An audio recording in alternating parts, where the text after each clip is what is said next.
Bismillahirrahmanirrahim. Assalamualaikum warahmatullahi wabarakatuh. Perkenalkan, nama saya Sabila Zulfawalidain dengan NIM 19043111045 dari program studi Diploma 3 Akuntansi.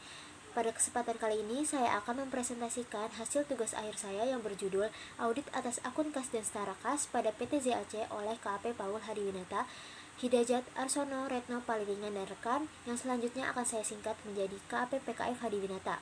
Sebelumnya, saya ingin mengucapkan terima kasih kepada Ibu Novitasari yang telah membimbing saya dalam penyusunan laporan tugas akhir ini. Pada laporan tugas akhir ini, saya akan membahas 5 topik yang dimulai dengan pendahuluan, lalu tinjauan pustaka, lalu ada gambaran umum perusahaan, lalu dilanjutkan dengan pembahasan, dan yang terakhir adalah penutup. Pertama, saya akan menjelaskan latar belakang dan tujuan dari penulisan tugas akhir ini. Ada beberapa hal yang menjadi latar belakang saya dalam memilih audit kas dan setara kas sebagai topik yang dibahas. Yang pertama, kas dan setara kas merupakan aset lancar yang memegang peranan yang penting dalam perusahaan, di mana setiap transaksi keuangan yang terjadi di perusahaan memiliki kaitan erat dengan proses keluar masuknya kas. Namun, sifatnya yang liquid dan mudah dipindahtangankan, menimbulkan terjadinya penyelewengan dan penyalahgunaan terhadap akun kas. Oleh karena itu, diperlukan adanya pengawasan dan pengendalian dalam perusahaan. Yang kedua, ada audit berperan untuk meminimalisir kecurangan yang terjadi. Jadi, kas merupakan akun yang terus digunakan untuk segala aktivitas operasional maupun non-operasional. Prosedur audit kas dan setara kas dapat meningkatkan keyakinan bahwa tidak ada penyelewengan sehingga data yang disajikan dapat dipertanggungjawabkan. Selanjutnya, kas dan setara kas PT ZAC terdiri dari mata uang rupiah dan mata uang asing sehingga memiliki resiko salah saji, di mana PT ZAC merupakan sebuah pabrik tekstil berskala internasional. Artinya, kas dan setara kas yang dimiliki PT ini tersebar dalam mata uang rupiah dan mata uang asing. Nah, kondisi ini yang menyebabkan KAP PKF Hadiwinata memiliki pendapat bahwa akun kas dan setara kas PT ZAC memiliki resiko salah saji dan harus dilakukan pemeriksaan melalui prosedur audit kas dan setara kas.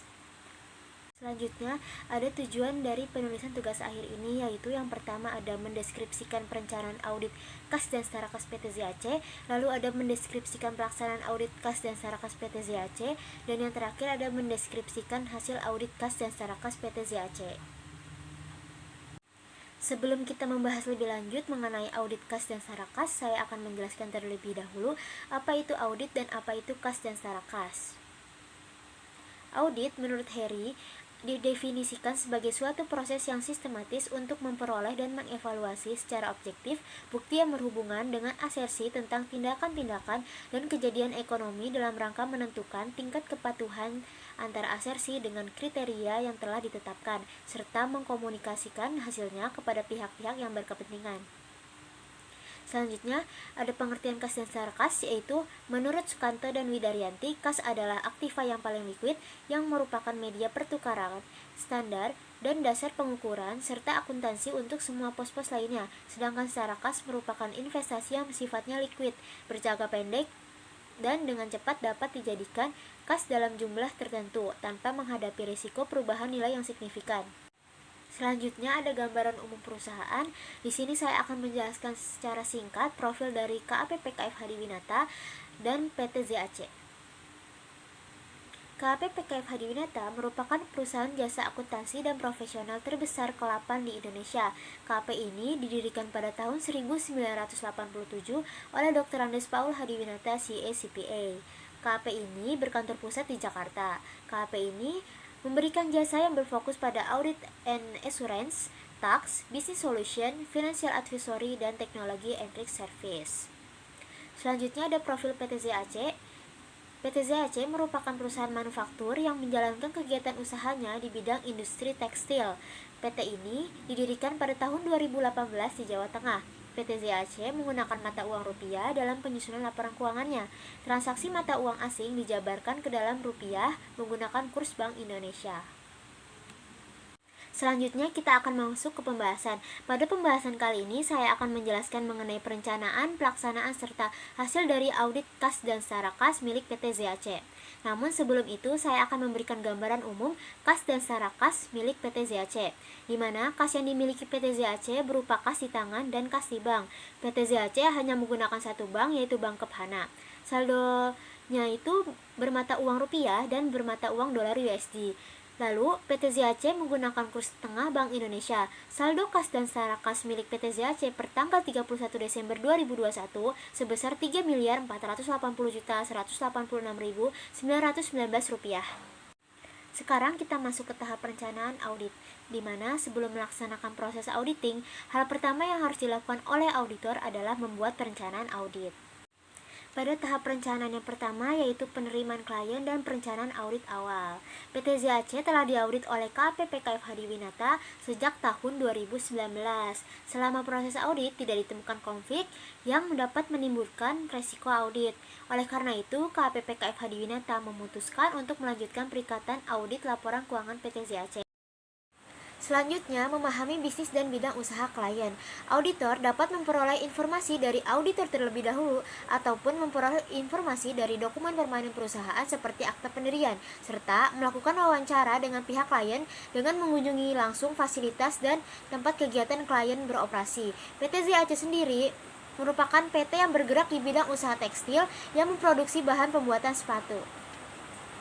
Selanjutnya, melaksanakan prosedur analitis, di mana prosedur ini bertujuan untuk mengetahui kenaikan atau penurunan yang signifikan yang terjadi pada akun kas dan setara kas milik PT ZAC, dengan melakukan perbandingan antara jumlah kas yang dimiliki oleh PT ZAC pada tahun 2021 sebelum diaudit dengan jumlah kas yang dimiliki PT ZAC pada tahun 2020 yang telah diaudit. Dengan melaksanakan prosedur ini, auditor dapat menentukan risiko salah saji pada laporan keuangan dan mengidentifikasi adanya indikasi atas kesalahan pencatatan perusahaan jika terjadi kenaikan yang tidak wajar. Berikut adalah prosedur analitis akun kas dan setara kas PT ZAC. Pada akun kas PT ZAC sendiri, penurunan yang terjadi bersifat wajar dari tahun-tahun sebelumnya. Selanjutnya, menetapkan materialitas. Dalam menentukan tingkat materialitas, KPPK Hadi Winata membagi menjadi 3 tingkatan. Yang pertama ada overall materiality, yaitu batas salah saji laporan keuangan secara keseluruhan. Yang kedua ada performance materiality, yaitu batas salah saji untuk setiap kelompok akun yang memiliki nilai material. Yang terakhir adalah summary of uncorrected misstatement, yaitu batas salah saji yang tidak dikoreksi untuk setiap akunnya. Berikut merupakan benchmark. PT ZAC sendiri merupakan perusahaan manufaktur yang tergolong baru, yang mana perusahaan ini masih dalam fase permulaan. Target perusahaannya adalah memperluas pasar, sehingga tujuan utama dari perusahaan ini adalah meningkatkan pendapatan. Oleh karena itu, auditor memutuskan untuk memilih pendapatan sebagai benchmark. Berikut merupakan perhitungan materialitas PT ZAC. PT ZAC pada periode 31 Desember 2021, pendapatannya menunjukkan Rp329.139.399, yang mana auditor menetapkan overall materiality-nya sebesar 2% dari pendapatan, lalu performance materiality-nya ditetapkan 75% dari pendapatan, dan SUM-nya ditetapkan 5% dari pendapatan. Selanjutnya, memahami pengendalian internal. Auditor KPPK Hadi Winata harus memiliki pemahaman atas pengendalian internal perusahaan klien untuk dijadikan dasar dalam menentukan tingkat resiko yang mempengaruhi besaran salah saji material laporan keuangan. Apabila klien memiliki pengendalian internal yang baik, maka jumlah bukti audit yang harus dikumpulkan auditor lebih sedikit. Tahap perencanaan yang terakhir adalah membuat program audit, di mana terdapat 5 program audit untuk akun kas dan setara kas PT ZAC yang dapat dilihat pada slide berikut ini. Selanjutnya, kita akan masuk ke tahap pelaksanaan. Dalam tahap ini, auditor melaksanakan prosedur audit yang telah dibuat pada program audit di tahap perencanaan. Yang pertama ada melakukan permintaan data kepada klien. Permintaan data PT ZAC disampaikan auditor dengan mengirim CAP atau Client Assistant Package kepada akuntan PT ZAC melalui email. Tujuannya sebagai sarana komunikasi antara PT ZAC dengan KPPK Hadi Winata dalam rangka menyelesaikan audit dengan efisien dan tepat waktu sesuai timeline yang telah disepakati. Adapun data yang diminta auditor kepada PT ZAC berkaitan dengan audit kas dan setara kas, yaitu ada neraca saldo per 31 Desember 2021, lalu ada buku besar dan rekening koran bulan Januari 2021 sampai dengan bulan Desember 2021 serta bulan Januari 2022. Lalu ada rincian cash on hand dan internal cash con memorandum per 31 Desember 2021 dan balasan surat konfirmasi bank 31 Desember 2021. Selanjutnya, membuat skedul utama, di mana prosedur ini bertujuan untuk menguji asersi kelengkapan dan asersi penyajian dan pengungkapan. Dengan membuat schedule utama, maka auditor dapat memastikan semua transaksi yang berkaitan dengan akun tersebut telah dicatat dan disajikan dengan benar dan tepat. Adapun schedule utama akun kas dan setara kas milik PT ZAC dapat dilihat pada slide berikut ini. Selanjutnya adalah melakukan cash of name, di mana cash of name merupakan perhitungan fisik yang dilakukan terhadap uang kasih tangan milik klien bertanggal neraca. Perhitungan fisik kasih tangan milik PT ZAC dilakukan pada akhir periode audit, yaitu pada tanggal 31 Desember 2021. Nah, pada prosedur ini, auditor harus memastikan bahwa saldo cash on hand yang terdapat pada laporan keuangan sama dengan saldo kas per memorandum cash of name, seperti yang dapat dilihat pada slide berikut ini. Tidak dapat terselisih antara saldo yang terdapat dalam laporan keuangan dengan saldo per memorandum cash of name. Selanjutnya, berikut merupakan hasil perhitungan kasih tangan milik PT ZAC. Dari perhitungan yang sudah dilakukan, hasilnya menunjukkan bahwa terjadi selisih antara saldo dari perhitungan fisik dengan saldo catatan manual yang diperoleh dari rincian kasih tangan milik PT ZAC, yaitu selisih sebesar Rp31.041. Namun, angka tersebut tidak material, artinya auditor tidak perlu melakukan penyesuaian apapun. Prosedur selanjutnya yaitu melakukan test of bank reconciliation.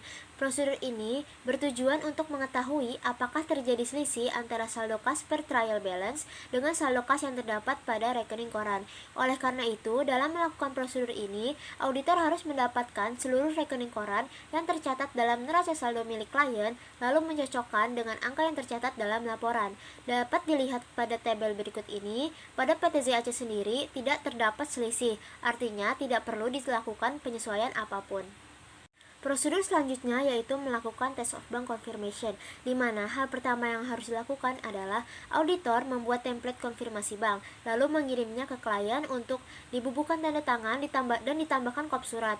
Lalu, klien mengirim langsung ke bank yang bersangkutan. Kemudian, auditor akan menerima balasan surat konfirmasi tersebut. Berikut adalah tabel test of bank confirmation milik PT ZAC. Dapat dilihat tidak terjadi selisih, artinya saldo yang tercatat menurut bank sama dengan saldo yang tercatat dalam laporan keuangan PT ZAC. Prosedur terakhir pada tahap pelaksanaan adalah melakukan test translation of foreign currency, di mana prosedur ini untuk memastikan bahwa kurs yang digunakan oleh PT ZAC telah sesuai. Seperti yang sudah dijelaskan sebelumnya, PT ZAC merupakan perusahaan berskala internasional yang mana tidak hanya memakai mata uang rupiah. PT ZAC juga menggunakan mata uang asing yaitu dolar USD. Mata uang asing itu harus dikonversi ke dalam rupiah. Kurs yang digunakan adalah kurs tengah Bank Indonesia pada tanggal laporan keuangan, yaitu pada tanggal 31 Desember 2021.